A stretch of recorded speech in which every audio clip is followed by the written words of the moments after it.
Virtual Radio Week. Total Remote.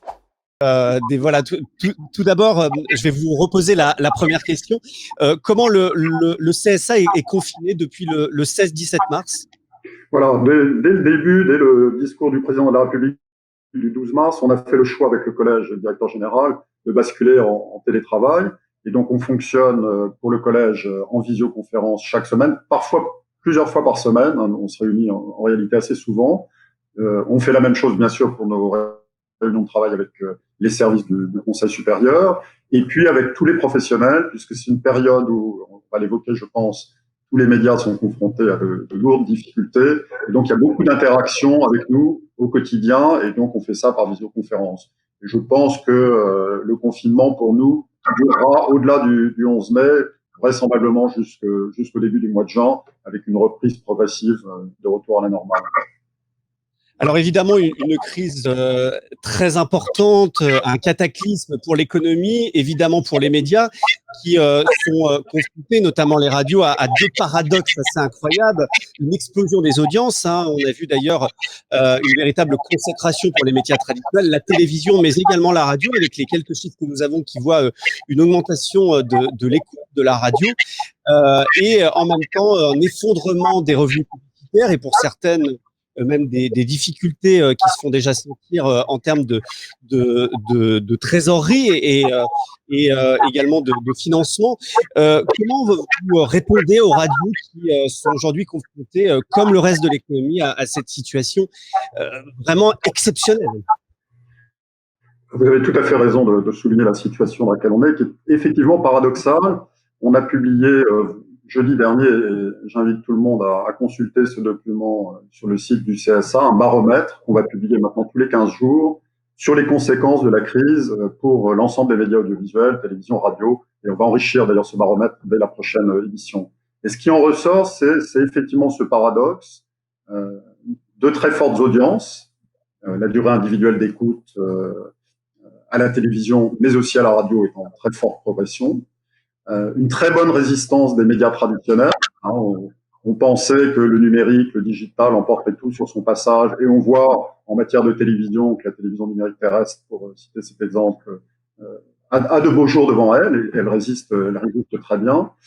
Donc très forte audience, très bonne capacité d'adaptation des médias à ce nouvel environnement, avec une adaptation de l'offre, je pense qu'on va en parler, tout à fait remarquable, tout à fait spectaculaire, et en même temps un effondrement de la recette publicitaire qui est absolument spectaculaire sur avril, sur mars d'abord, et puis sur avril maintenant, où on voit des chutes, notamment pour la radio, qui sont dans des zones totalement inédites, 80 à 90%. Donc nous, notre rôle, c'est bien évidemment d'abord d'être à l'écoute de chacun, et ça on l'a beaucoup fait, pour prendre la mesure de ces difficultés. Et je veux remercier de ce point de vue-là aussi tous les comités territoriaux de l'audiovisuel. Le terrain nous ont fait remonter les préoccupations des radios associatives, toutes les radios, tout ce tissu formidable qui fait notre paysage radiophonique. Et à partir de là, eh bien, écoutez, on a réfléchi à notre contribution, aux propositions qu'on pourrait formuler en direction des pouvoirs publics pour avoir des mesures d'accompagnement du secteur dans cette période. Alors effectivement, on en parlera peut-être dans un instant. Il y a plusieurs syndicats professionnels qui ont demandé des aides financières. Alors on a évoqué des crédits d'impôt, notamment d'abord pour les annonceurs, puisqu'il faut peut-être aussi aller voir la source des radios privées qui vivent de la publicité et dont les annonceurs eux-mêmes sont en difficulté. Et puis des aides pour les radios. Alors j'ai un patron de radio qui me disait récemment, me disant c'est bien gentil les crédits d'impôt, mais il faut déjà en payer des impôts. Et quand on fait zéro de chiffre d'affaires, on paye pas d'impôts. Quelles sont les pistes sur lesquelles vous travaillez, j'imagine, avec le ministère pour aider concrètement ces radios au-delà des aides actuelles, puisque on le disait, hein, beaucoup n'ont pas pu mettre leurs salariés au chômage technique, notamment les animateurs, les journalistes qui ont dû continuer à faire du programme. Elles ont pu le faire avec leur administration et leurs commerciaux. Et puis en même temps, elles ont des coûts de diffusion qui, de toute façon, sont très importants. Il faut payer les diffuseurs puisqu'on ne peut pas arrêter de payer la diffusion des radios. Quelles sont vos réponses par rapport à ces sujets très concrets autour de l'argent, en fait, hein? Écoutez, moi je pense qu'il y a plusieurs pistes qui peuvent être envisagées, au-delà des mesures transversales que le gouvernement a déjà mis en place, vous avez prévision, notamment pour le chômage partiel. Alors, il y a d'abord effectivement cette piste du crédit d'impôt dont pourraient bénéficier les annonceurs. C'est une piste que nous trouvons au CSA intéressante parce qu'elle intéresserait tous les acteurs, télévision, radio, nationale, locale. Donc, ça serait un signal fort. Notre sentiment, néanmoins, c'est que c'est un dispositif qui doit être encadré. Bon, vous savez que je viens de la Cour des comptes, donc je suis naturellement très attentif à ce type de dispositif. Il faut éviter les effets d'aubaine, donc il faudrait que ce dispositif soit centré, bien évidemment, sur l'achat d'espace lui-même, au bénéfice des médias qui concourent au pluralisme, les radios, la télévision, la presse écrite, mais pas sur la publicité digitale, pour ne pas venir créer un effet d'aubaine pour Google ou Facebook. Il faudrait bien évidemment que le crédit d'impôt soit ciblé dans le temps également, parce que sinon on est sur une dépense budgétaire qui serait vraiment considérable pour l'État. Mais ça, c'est une première piste qui nous semble effectivement intéressante. La deuxième, nous, on serait favorable à ce qu'il y ait quand même un fonds d'urgence temporaire qui soit mis en place pour venir en accompagnement justement des médias de proximité, des médias locaux, télévision et radios locales de proximité, sur une durée là aussi temporaire. Et ça nous semblerait une piste intéressante. Et puis, il y a une troisième piste qui nous semblerait assez cohérente aujourd'hui, c'est d'avoir une mesure temporaire pour l'année qui vient d'accompagnement du déploiement du DAB+.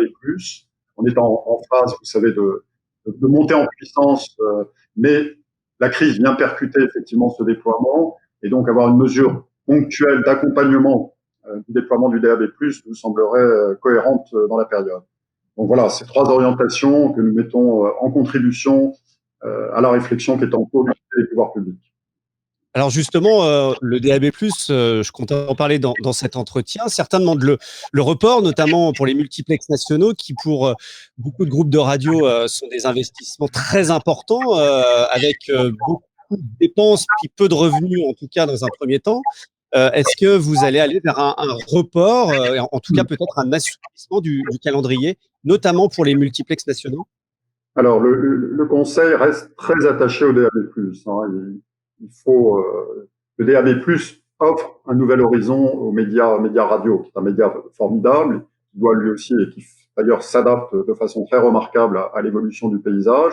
Le DAB+ est une opportunité, donc nous y sommes vraiment très très attachés. Maintenant, on comprend qu'effectivement pour les multiplex nationaux, il y a une contrainte puisqu'on va rentrer dans la zone où les dépenses vont venir. Et ces dépenses viennent à un moment où la ressource, on l'a évoqué tout à l'heure, se fait rare. Nous sommes effectivement d'accord pour qu'il y ait un décalage, un petit assouplissement du calendrier en 2021. On pensait que la diffusion sur les multiplex nationaux se ferait au début du printemps de 2021, compte tenu de toutes les procédures administratives, techniques de mise en place. Bon, là, on sera probablement plus proche de l'été. Donc, c'est un assouplissement, un décalage de calendrier, en aucune façon un renoncement. Est-ce que vous êtes inquiet sur certaines petites radios, petites structures, notamment, qui auront peut-être du mal à passer cette crise? Je parle évidemment des radios locales, privées. Je parle aussi des radios associatives. Est-ce que vous avez eu écho? Est-ce que vous avez été saisi de certaines radios qui sont en grande difficulté financière et qui risquent d'avoir des problèmes pour leur survie dans les mois à venir? Alors, écoutez, on a grâce au CTA que je remercie une fois encore, pu faire une petite enquête de terrain qui nous a permis d'avoir des remontées sur les difficultés des radios associatives, naturellement, mais aussi des radios B, qui peuvent être confrontées elles aussi à des tensions du fait de l'effondrement des recettes publicitaires. Donc ce risque existe. C'est pour ça que nous plaidons effectivement pour qu'il y ait des mesures temporaires d'accompagnement le temps que l'économie se remette en mouvement. Il faut être en accompagnement de ces acteurs, parce que ces acteurs font la richesse de notre paysage radiophonique. On a grosso modo 1000 radios en France. C'est une chance, cette diversité qu'il faut préserver. En même temps, je suis lucide en vous disant ça, il est probable, ce type de crise a toujours ce genre de conséquences, qu'on assistera vraisemblablement à des mouvements de consolidation qui avaient d'ailleurs un peu commencé avant la crise elle-même. Au niveau régional, on voyait bien déjà des acteurs qui commençaient à étendre leur dispositif et leur taille. Il est probable que la crise poursuivra et amplifiera peut-être ce mouvement. Mais attention à préserver cette diversité, cette pluralité d'acteurs. C'est pour ça, une fois encore, que le CSA plaide pour qu'il y ait des mesures d'accompagnement temporaire. Alors, le collège doit évidemment valider tous les changements de capital. J'allais vous poser la question. On va peut-être aller vers une consolidation, que ce soit au niveau local, avec des groupes régionaux qui se renforcent et apportent peut-être une force à des plus petites radios. Et puis, au niveau national, où on voit bien qu'il y a des choses qui sont en train certainement de se passer. Est-ce que vous allez peut-être être un peu plus souple sur ces consolidations dans les semaines ou les mois à venir, quand ces dossiers vont certainement arriver sur les bureaux du collège? Écoutez, on est bien évidemment très attentif aux évolutions. Vous y avez fait allusion. On voit bien qu'il y a des mouvements capitalistiques très importants sur de grands groupes français. Je pense aux mouvements qui sont en cours chez Lagardère. On va voir ce que donnera l'Assemblée générale de l'entreprise le 5. Donc on suit ces mouvements, bien évidemment. Je crois qu'il faut avoir conscience, et c'est un des enseignements que la crise nous donne, c'est la relative fragilité de nos groupes médias. On n'a pas en Europe, en réalité, de groupes extrêmement puissants comme les grands réseaux, les grands networks américains, pour prendre cet exemple, cette référence. Et on voit avec cette crise les éléments de fragilité de notre paysage, en réalité.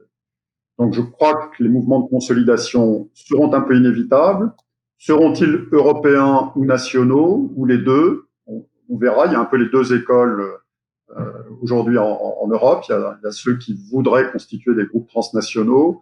Il y a ceux qui plaident plutôt pour des groupes nationaux plus forts. Je crois en tout cas que parmi les mesures structurelles liées à la sortie de la crise, il faut penser à revisiter nos dispositifs anti-concentration, parce que le paysage évolue.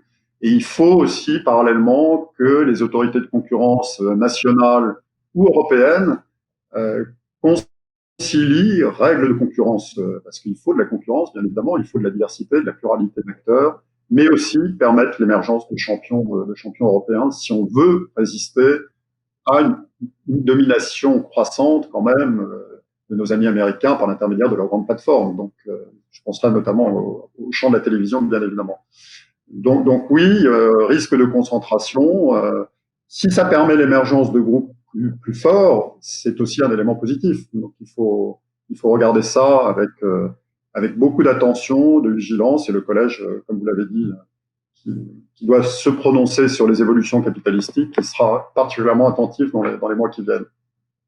Monsieur le Président, vous croyez à un rachat par Vivendi des radios du groupe Lagardère? Je vous pose la question comme ça, puisque voilà, il y a des choses qui sont en train de se passer dans le capital du groupe Lagardère. C'est quelque chose que vous voyez arriver? Écoutez, bon, pour l'instant, vous avez vu les déclarations du groupe Vivendi. Hein. Pour l'instant, ils ont annoncé que leur entrée au capital de Lagardère était un investissement financier de long terme. C'est comme ça que ça a été présenté. C'est un élément. Comment les croire? On imagine des rapprochements industriels, en tout cas, avec Europe 1, CNews. Oui. Je m'en tiens aux déclarations publiques du groupe, hein, qui a présenté son investissement comme un investissement ami financier de longue durée pour protéger le groupe face aux offensives qu'il subit en ce moment. Mais effectivement, vous avez raison, il y a à l'évidence, soit dans l'édition d'un côté entre Editis achète, soit dans les médias entre Canal+ d'un côté, le groupe Canal+ d'un côté, Europe 1 de l'autre, des synergies possibles. Voilà, ce sera à suivre dans les mois qui viennent, je pense. Monsieur le Président, il y avait une réforme très importante pour l'UA qui était en cours juste avant la crise, évidemment et naturellement. Aujourd'hui, les radios demandent la mise en place d'un certain nombre d'assouplissements, notamment autour des quotas musicaux. Ma dernière question, elle sera double. Doit-on rapidement se remettre sur cette réforme? Et deuxièmement, est-ce que encore plus maintenant, il faut assouplir les quotas de musique francophone? Alors écoutez, moi sur le projet de loi, oui, le CSA pense que ce projet de loi garde sa pertinence. On cite en tout cas un exemple qui pour nous est tout à fait prioritaire, c'est la transposition de la directive services médias audiovisuels, la directive européenne, qui est vraiment un moyen très concret, à un moment où le secteur subit cet effondrement de ses ressources, de refaire rentrer de l'argent dans le système, de remettre du carburant.